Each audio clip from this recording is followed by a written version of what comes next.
केवल दो तरीके के नंबर यूज करने हैं, 2 एंड 0, इसके अलावा और कोई नंबर यूज नहीं करना।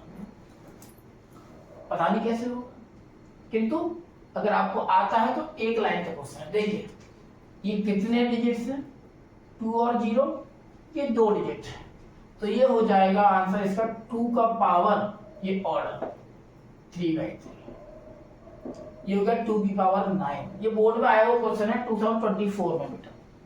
2 पावर 9, 2 पावर 9 कितना हो जाएगा, अगर इनटू करोगे तो आई थिंक 2 पावर 9 हो जाएगा 512, यही बेटा इसका आंसर। ठीक, दूसरा देखिए सेम टाइप का क्वेश्चन है। इस क्वेश्चन का ऑर्डर है 2/2, है ना, और एलिमेंट कितने हैं, 0, 1 एंड 2, तो 3 एलिमेंट है। तो यहाँ कितने एलिमेंट थे, 2 बेटा, तो 2 की पावर आ रहा था, या 3 एलिमेंट है 3 की पावर आएगा, 3 की पावर ये ऑर्डर आएगा, यानी 3 की पावर 2 2 4, 3 की पावर 4। आप अपने आप कीजिएगा, मैंने छोड़ दिया। अगर 4 नंबर होंगे, 4 नंबर्स होंगे, तो 4 की पावर ऑर्डर आएगा। ठीक, तो आपको लर्न नहीं करना, समझना है। बोर्ड में यही होता है, वो 2 नंबर्स का हम लोगों ने किया, उसे 3 नंबर का दे दिया, सेम फॉर्मेट, 3 की पावर ऑर्डर होगा। ऑर्डर क्या है, 2/2, तो इसका आंसर हो जाएगा 3 to the power 4, उसको आप इंटू कर लीजिए, आंसर 81 होगा। आप कीजिएगा, मैं इसको नहीं कर रहा हूं सेकंड को। Next, if matrix A of order 3/n and matrix B of order 3/n, यानी एक मैट्रिक्स ए है जिसका ऑर्डर है बेटा 3/m, दूसरी मैट्रिक्स बी है जिसका ऑर्डर है 3/n, आर 2 मैट्रिक्स, 2 मैट्रिक्स है, then order of matrix 5a 2b। आपको मैट्रिक्स 5a 2b का ऑर्डर बताना है। आप लोग एक अच्छी तरह जानते हो कि इस मैट्रिक्स का माइनस हो रहा है, तो 2 मैट्रिक्स का माइनस हो या प्लस हो, वो तभी पॉसिबल है जब उनका ऑर्डर सेम होगा। देखिए ए का ऑर्डर क्या था बेटा, 3/m, बी का ऑर्डर क्या था, 3/n, है ना। इसका मतलब क्या है, इसका मतलब ये है कि इस केस में, इसको थोड़ा चेंज कर लीजिए, ये होगा n/3 बेटा,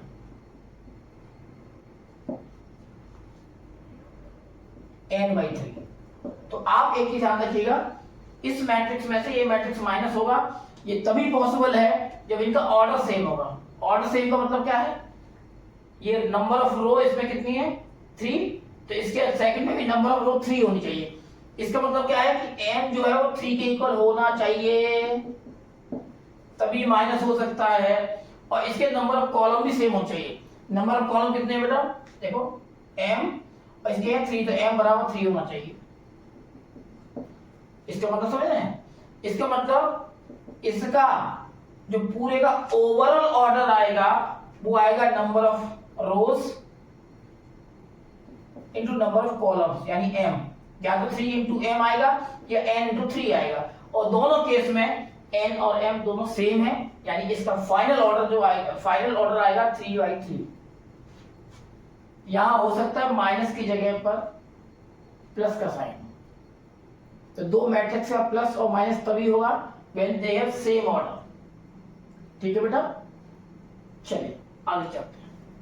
एक ये है, let matrix A is equal to Aij be a square matrix of order 3/3 and determinant of A is equal to -7, find the value of A11 into C21 plus A12 plus C22 plus A13 into C23। आप एक चीज ध्यान रखना, अगर आप लोग NCERT पढ़ते हैं तो NCERT में C की जगह पर कैपिटल A यूज किया जा रहा है। A क्या है, capital A, capital A is the cofactor of small a, capital A is the cofactor of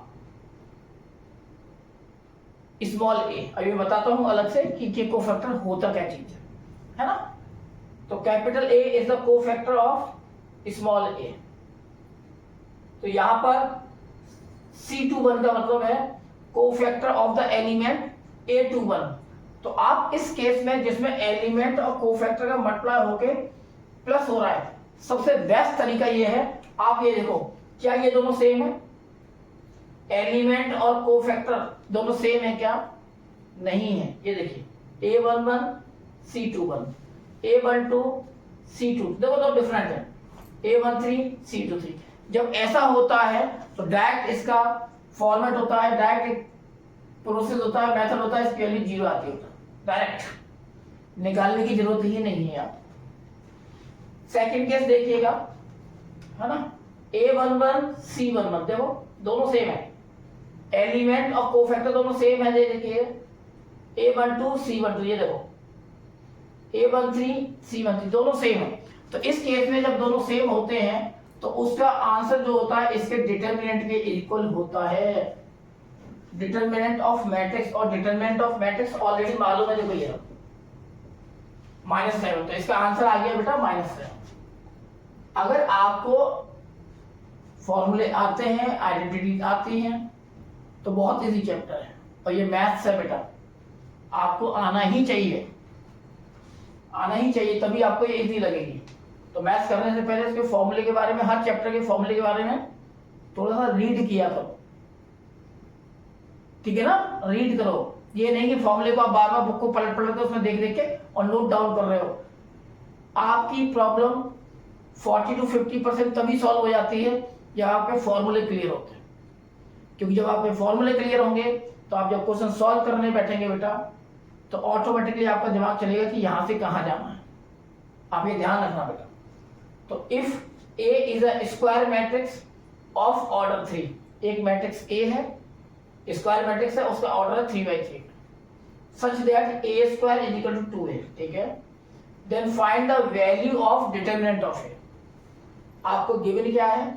आपको ये गिवन है, देखिए इसका सॉल्यूशन करते हैं। Since A square is equal to 2A, मैंने कल परसों के वीडियोस में, इससे पहले जो वीडियो बनाई थी उसमें एक चीज आपको बताई थी, आप देखिएगा उसको। दो मैट्रिक्स के प्रोडक्ट का डिटरमिनेंट उनके इंडिविजुअल डिटरमिनेंट्स के इक्वल होता है, ये मैंने प्रीवियस वीडियो में बताया है, आप देखना उसको।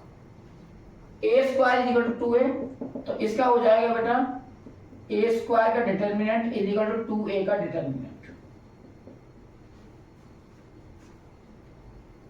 A स्क्वायर को आप चाहेंगे तो इसको 2 बार A इंटू A बोला जा सकता, लिखा जा सकता। और इसके लिए बेटा मैंने आपको बताया था कि A होल डिटरमिनेंट, अगर उसका ऑर्डर n/n होता, मैट्रिक्स का ऑर्डर n/n होता, तो इसको आप ऐसे लिखते k⁻n डिटरमिनेंट ऑफ A।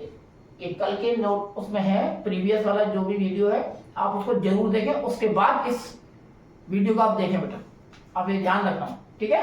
तो देखो इसको आप ये बोल सकते हो, तो यहां पर आपका क्या आएगा बेटा, A स्क्वायर है ना, A स्क्वायर को आपने ये बोल दिया, और 2A होल डिटरमिनेंट, तो इसका क्या आएगा 2 power by using this formula, 2 power order क्या है उसका 3, तो 2 power 3 into determinant of A,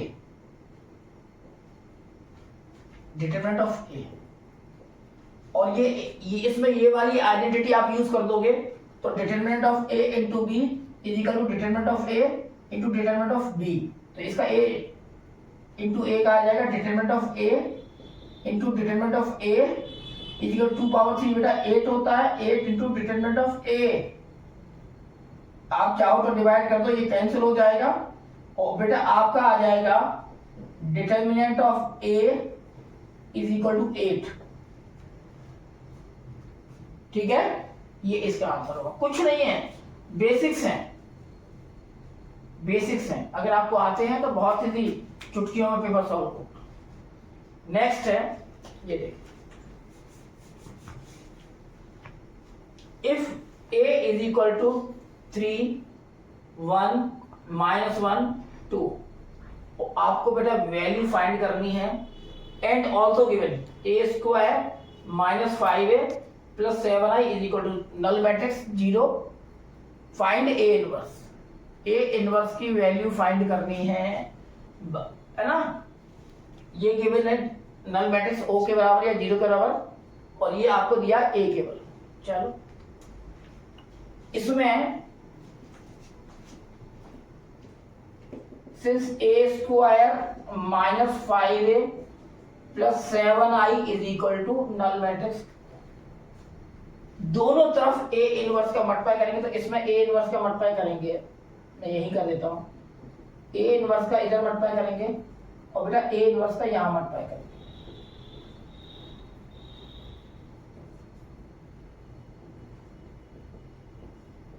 तो क्या होगा, ए इनवर्स का इसमें करेंगे तो 2 माइनस 1 ए पावर 1 हो जाएगा, minus 5 A into A inverse. तो आप ध्यान रखना ए इंटू ए इनवर्स, ये भी मैंने उस आइडेंटिटी में करा रखा है उस प्रीवियस वीडियो में, तो आप देखना सारा is equal to identity matrix. तो ये बेटा इसका जब इसमें करेंगे तो आएगा आइडेंटिटी मैट्रिक्स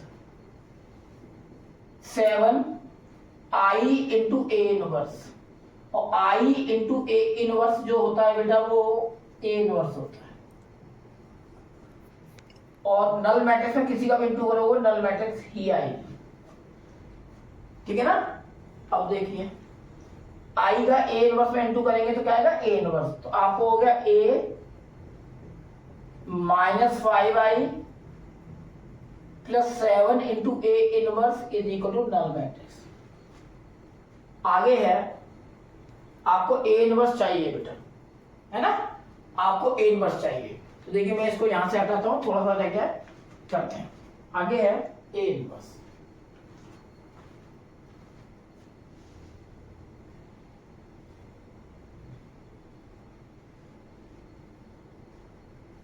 वीडियो को पॉज करके आप आराम से देखिए, नहीं आए कमेंट कीजिए, नेक्स्ट वीडियो में उसी के ऊपर बनाऊंगा और थोड़ा सा इजी करने की कोशिश करूंगा। 7 ए इनवर्स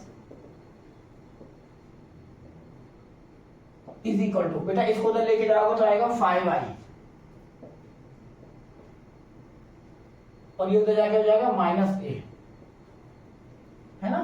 तो A inverse is equal to 1/7 5i minus A. अब क्या करेंगे, 1/7 5 आइडेंटिटी मैट्रिक्स है, तो उसी ऑर्डर की होगी जिस ऑर्डर का मैट्रिक्स ए मैट्रिक्स है। ए किस ऑर्डर का, 2x2 का, तो 2x2 की आप एक आइडेंटिटी मैट्रिक्स बनाइए। आइडेंटिटी मैट्रिक्स वो होती है जिसके डायगोनल एलिमेंट्स 1 1 होते हैं, बाकी सब 0 होते हैं। आप ध्यान रखना ये डायगोनल एलिमेंट्स नहीं कहलाते, डायगोनल एलिमेंट्स ऑलवेज ये वाला कहलाता है। ये बहुत कंफ्यूजन रहता है, बच्चे याद कर लेते हैं डायगोनल एलिमेंट 1 1 होते हैं, किंतु डायगोनल मैट्रिक्स में इसी को कहा जाता है, इसको नहीं कहा जाता, आप ये ध्यान रखना।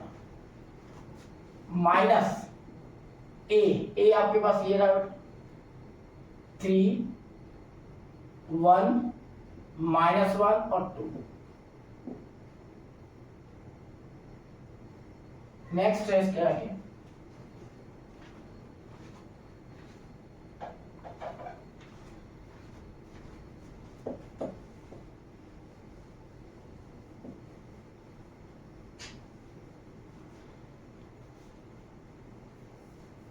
देखिए A inverse is equal to 1/7, 5 के साथ कीजिएगा 5 का 0 में 0, 5 इंटू 0 0, 5 बन जाए 5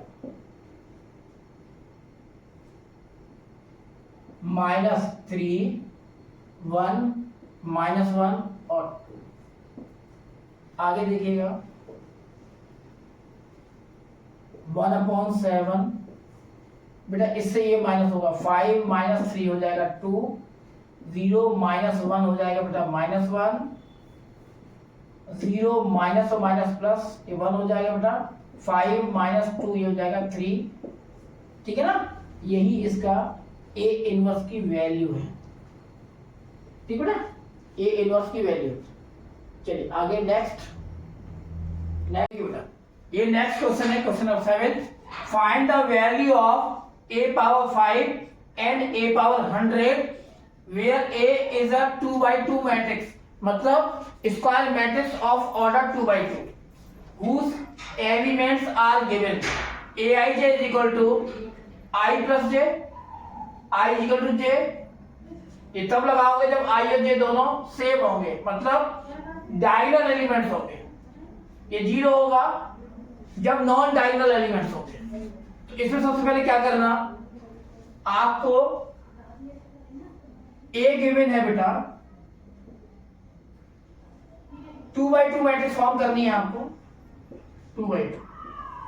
ये हो जाएगा A11 element of first column, A12, A21 and A22। ये है बेटा मैट्रिक्स ऑफ ऑर्डर 2x2। अब on the behalf of this relation, ये फॉर्मूला यहां पर देखो दोनों सेम है, तो A11 और A22 के लिए आप लोग ये वाला रिलेशन यूज करोगे, I प्लस j। तो ये I1 है, J1 है, तो 1 प्लस 1 हो जाएगा 2 बेटा, और यहां भी I की जगह पर 2 और J की जगह पर 2, तो 2 प्लस 2 ये 4 हो जाएगा। ठीक, और ये अनइक्वल है, तो जहां I और J अनइक्वल होंगे, मतलब number of row number of column unequal होंगे, तो उसकी वैल्यू 0, तो ये 0 हो जाएगा और ये भी 0 हो जाएगा। अब देखो आपको क्या करना है, आपको a पावर 5 फाइंड करना है, बहुत इजी है। अगर कोई मैट्रिक्स 2x2 ऑर्डर की है, 2x2 की, और आपको स्केलर मैट्रिक्स है या आइडेंटिटी मैट्रिक्स है, तो कुछ नहीं करना, आपको सीधे सीधे A2 है ना बेटा, a पावर 5 तो ये जाएगा 2 पावर 5 0 0 4 पावर 5 हो गया आंसर। नेक्स्ट आपको a पावर 100 करना है, तो यहां 100 आ जाएगा, यहां 100 आएगा, यहां 100 आएगा, उसको आप लोग खुद करेंगे, अपने आप कीजिएगा, ठीक है ना। ये मैं स्पेस छोड़ता हूं, अपने आप कीजिएगा। ये आज की वीडियो का लास्ट क्वेश्चन है, question number 8। If f(x) is equal to cos x minus sin x 0, sin x cos x 0 0 0 1, then show that f(x) into fy is equal to f(x plus y। ये question 2024 में board में आया हुआ question है, NCERT का important question है, chapter है matrix और मैट्रिसेस। ठीक है, देखिए क्या करेंगे आप, इसकी लेफ्ट हैंड साइड को यूज कीजिएगा, तो ये आएगा बेटा f(x) into fy। Value of f(x) आपको मालूम है, cos x minus sin x 0, sin x cos x 0 and 0 0 1 है ना, इनटू fy। तो fy में only be replace x by y, यानी इंच की जगह पर आप y यूज कर देना, cos y minus sin y 0, sin y cos y 0 and 0 0 1। इसको मल्टीप्लाई करना है, तो टू मैट्रिसेस का मल्टीप्लाई कैसे होता है मालूम है आपको। इसकी फर्स्ट रो का मल्टीप्लाई करोगे फर्स्ट कॉलम के अंदर, तो आपका आएगा बेटा first row into first column, तो cos x into cos y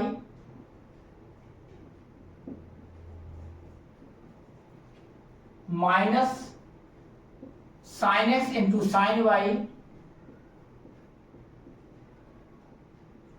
और बेटा प्लस 0 प्लस इंटू 0 0 हो जाएगा, है ना। नेक्स्ट फर्स्ट रो का सेकंड कॉलम, इसका इसमें इंटू करोगे तो आएगा minus sin y into cos x,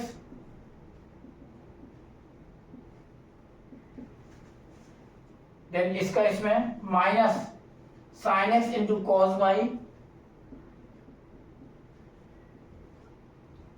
last plus 0 into 0 that is 0। अब फर्स्ट रो थर्ड कॉलम, तो इसका बेटा 0 में इंटू करेंगे तो आएगा 0, minus sine x into 0 is 0 और 0 into 1 is 0। Then first second row first column, तो ये आएगा sine x into cos Y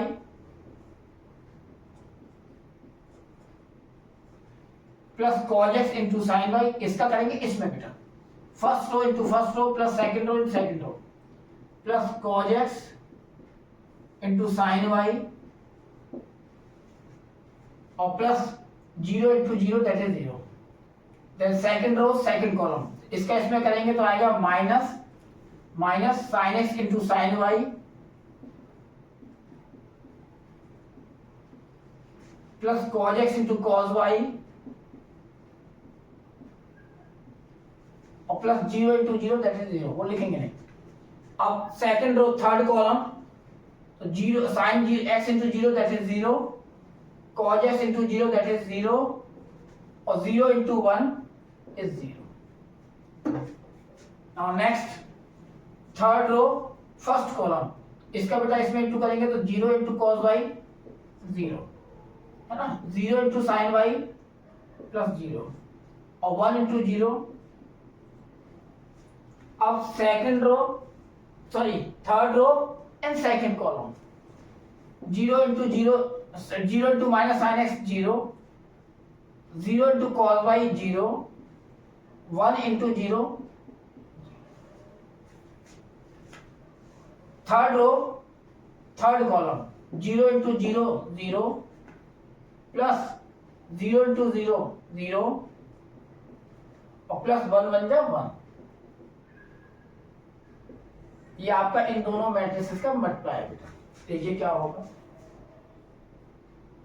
ये फॉर्मूला हो गया cos a प्लस b का, cos a cos b minus sine a sine b, ये हो गया बेटा cos x प्लस y। इसमें से माइनस साइन कॉमन लेना और माइनस साइन कॉमन लेने के बाद आएगा sine x cos y plus cos x sine y, वो फॉर्मूला हो जाएगा साइन x प्लस y। बहुत इंपॉर्टेंट क्वेश्चन है, बोर्ड में बहुत बार आ चुका है, एनसीईआरटी के अंदर गिवन है ऑलरेडी। और 0 प्लस 0 दैट इज 0। अब इसका करेंगे sine x cos y plus cos x sine y, ये हो जाएगा बेटा साइन x प्लस y।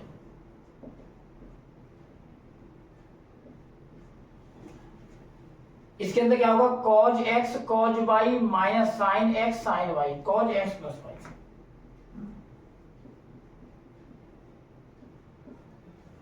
और 0 प्लस 0 दैट इज 0। अब इसका करोगे 0 प्लस 0 इज 0, 0 प्लस 0 इज 0 और 0 प्लस 1 इज 1। अब आप देखिएगा आपके पास fx ये था बेटा, इसको जब कंपेयर करेंगे तो जहां जहां x है वहां क्या है x प्लस वाई, तो इसकी जो वैल्यू होगी वो हो जाएगी फंक्शन ऑफ, इसकी जगह पर x प्लस वाई आ रहा है, यहाँ भी x प्लस वाई आ रहा है, यहाँ भी x प्लस वाई, तो यहाँ क्या आएगा function of x plus y. यही आपका राइट हैंड साइड है, ठीक है ना। बोर्ड के पॉइंट ऑफ व्यू से बहुत अच्छा क्वेश्चन है, इसी तरह से करते रहिए, आगे बढ़ते रहिए। बहुत जल्दी आपके बोर्ड के एग्जाम होने हैं, तो रात दिन एक कर दीजिए बेटा, ठीक है। All the best, Radhe Radhe.